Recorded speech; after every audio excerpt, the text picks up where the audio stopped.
In 1836, a very large skull fossil was discovered in Germany.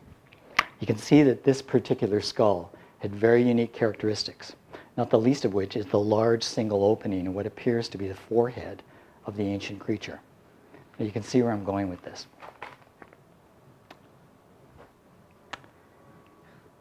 In the absence of a complete skeleton, paleontologists attempted to estimate the overall size of the creature from the dimensions of the skull and concluded that if the head was of average proportion, it would likely sit atop a very large frame that would be over 12 feet in height.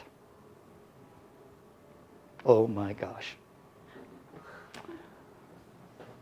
Okay, it turns out that the skull, along with other skeleton parts that were eventually uncovered, belonged to a large elephant-like mammal called Deinotherium Gigantium, means terrible beast, that lived in Europe and parts of Africa around 9 million years ago.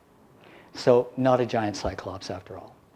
But very recently, fossil evidence of this very same animal has been uncovered on the island of Crete, which might be the unknown island mentioned in the Odyssey. The fossil discovery included an almost complete skeleton with the mythical skull intact.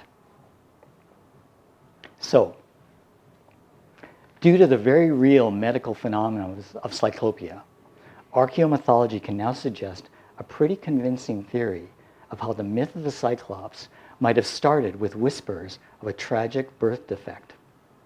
This theory validates even more when we consider that ancient Mediterranean peoples, perhaps living on or visiting the island of Crete, might have stumbled on actual fossil evidence of mythical giants. Not necessarily a stupid proposition if one doesn't have the benefit of 3,000 years of scientific progress supporting them, right? What do we imagine Homer's literary inspiration could have been if he had heard these whispers of abnormal birth and tragedy?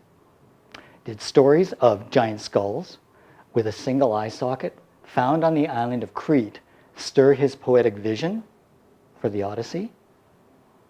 Is there now a way to understand that to the ancient Greeks, the Cyclops was not necessarily so mythical?